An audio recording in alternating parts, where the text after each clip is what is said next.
Welcome to another podcast. Today's date is February 16th, 2021. And this is episode, I believe, number 103, 104, somewhere around there. But either way, I'm happy that you're here. And we have another great podcast for today. So stay tuned. And as always, please feel free to like or subscribe to the podcast. So when I do create new content on a daily basis, you'll be able to see that and go straight to it. So again, thank you very much. And I'm happy to be here. Today's topic is basically about don't let success get in your way. It really is, don't let the success that you have, don't let it get to your head. And what I mean by that is there is a lot of successful Gen Z and millennials, as well as Gen X and baby boomers. And what is success? Well, success is defined by the amount of activity you produce and with the amount of success that you have doing it. Success is ultimately what you make of it. We are all successful in our own way. However, think about this. When you do something really good and you feel you've been validated either by yourself or by your peers, by your employer, by the company, whoever it may be, keep in mind that success can only last for a matter of time. And depending on that time, it's either going to make you feel great for a long period of time, or it could be just something that makes you feel good for a small amount of time. And I think growing up, and one of my experiences is always I like to share my experiences, either good or bad, because they are the most experiences that I know besides what I read online or celebrities or whatever. But growing up for me, my success was usually short-lived, meaning I would get excited about something. I would do something that I thought was pretty great. And then, within a very short amount of time, I would forget about it, or it would lose its luster, and I would try to find something else that would help fill that void of being successful in whatever it could be. When I was young, the first book that I could remember purchasing was called, and you may have heard of this book due to his recent political, I guess you could say, political career, was The Art of the Deal by Donald J. Trump. And this was basically revolving around his real estate, building up his real estate market, building up his empire. And it really made me determine that I wanted to be in a leadership position.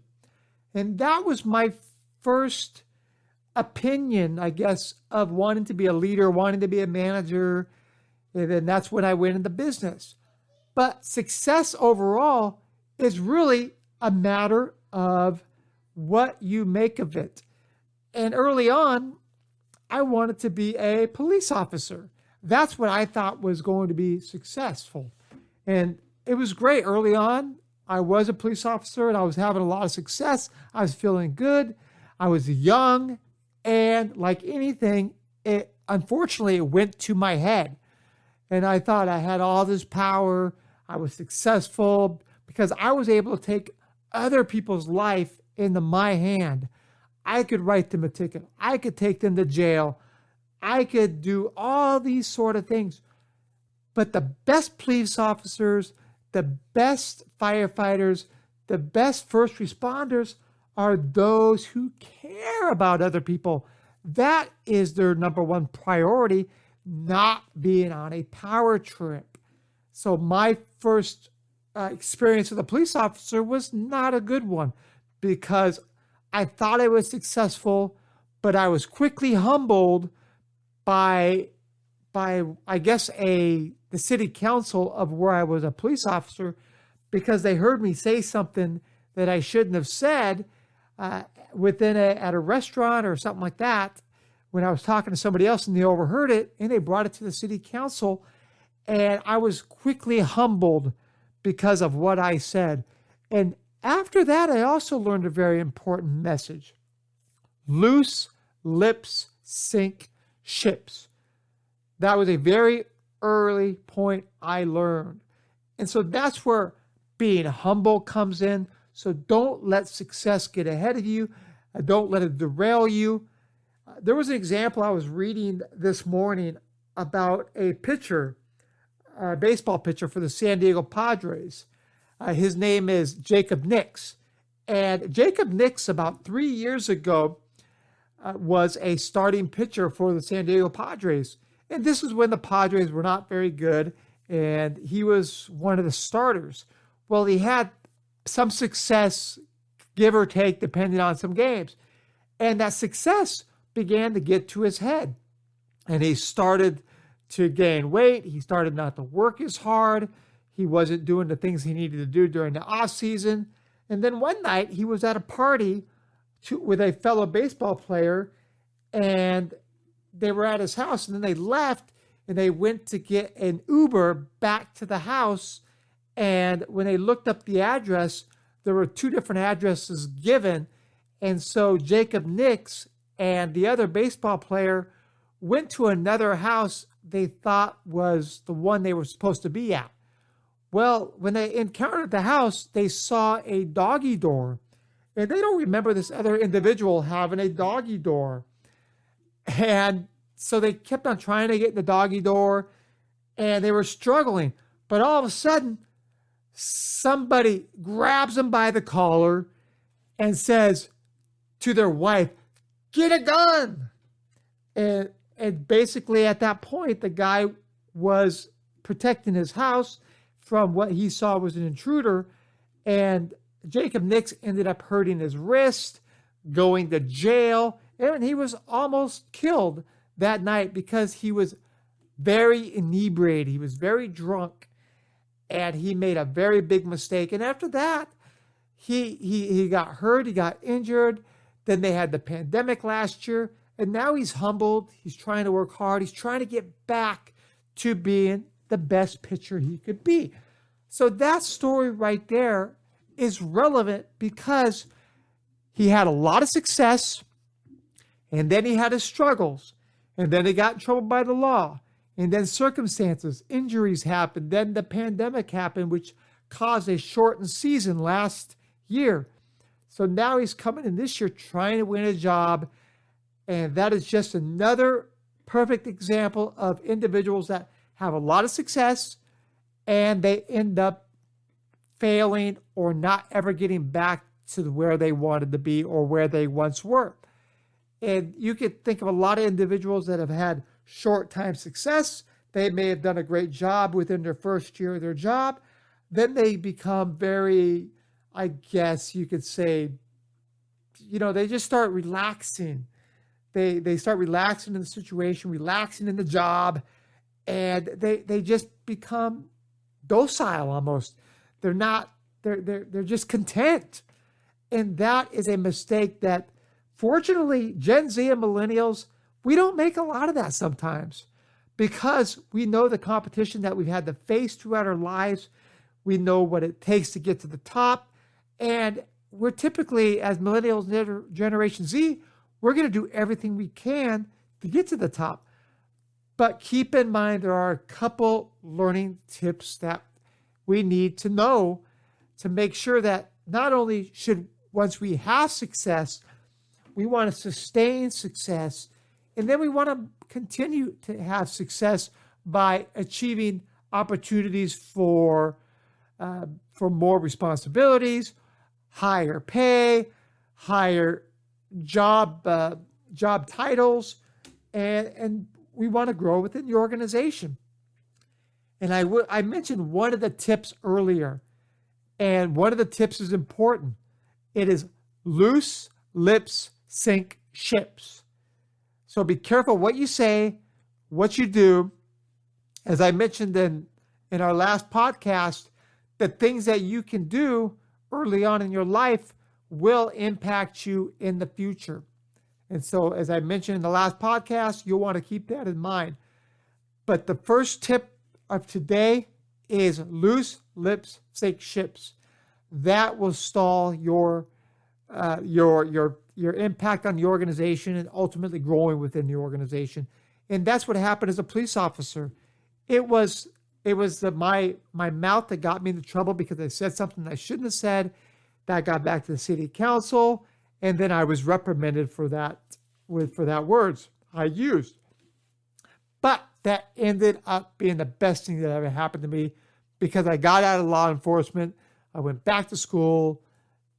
I obtained a bachelor's, master's, doctorate, and now I'm an educator and doing podcasts, and I'm in a leadership role. So I'm doing exactly what I love, and sometimes the things you do will impact you, but it could be the best thing that ever happens to you. So we'll save that for another podcast. But the second thing, as a tip, as you look at success and try not to interfere with success or grow on it, is always keep your eye on the prize. So tip one was loose lips sink ship. Tip 2 is keep your eye on the prize. Don't get fat and lazy. And I don't mean that in a derogatory sense. I mean, don't sit there on the couch eating bonbons and donuts and thinking good things are going to happen. Things just don't happen. You have to work for them. That's why if you have a little bit of success, don't let it get to your head. I've been there.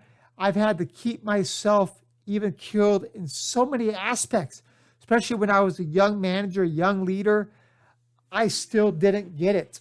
I thought I was on top of the world because I achieved this or I achieved that. But guess what? Once I achieved my doctorate degree, I became the most humble individual ever because I realized I had nothing else to prove to myself, to anybody else. And it was more like a point of I can sit, take a deep breath, and now I can build on that. I can do things because I have this platform. I have a platform to be able to speak. I have a platform to be able to share my knowledge and be able to help educate and provide a path for others. So that was where I became, I guess, humbled. And now my whole goal is to help others. So the first tip was loose lips sink ships. And like I said, number two is keep your eye on the prize. And the last tip is never let your guard down. Never let your guard down. When you let your guard down, people will jump all over you. It's like an organization. If an organization stops trying to be successful and they just get complacent, they stop developing new initiatives, they stop manufacturing new ideas, new products, or you don't improve your services within an organization, you don't improve your customer service, whatever it may be, you will open the doors for competition, and ultimately they will take over whatever you're doing. So that's why you have to not let your guard down. So to recap, number 1, loose lips sink ship. Number 2, keep your eye on the prize. And number 3, don't let your guard down. So these are the 3 tips when it comes to, don't let success get to your head. Success is only what you make of it. You don't think of success by how people define you. You think of success how you define you. But don't define yourself to the point where you get a big head. You'll see a lot of CEOs. They'll do a lot of different things that will be inappropriate, or they get too much power within the organization and they make bad financial decisions, or they make bad personal decisions. And you see this all the time because people get big heads. When you get big egos, you tend to make big decisions, but then you tend to make poor decisions. That's why it is so important to don't let success get in the way of you growing yourself, your people, and growing the organization. And remember, when you take care of people within your organization, you will grow as a leader, you will grow the organization, and that means everybody will get a piece of the pie. So I want to thank everybody for listening. Please share with your friends, family, co-workers, and subscribe and like. And as always, feel free to email me at jason@jwigginsconsulting.com or via our website, Gen Z and millennialexpert.com. So as always, if it's in the morning, afternoon, or night, be safe, take care, and we'll talk to you tomorrow. Bye-bye.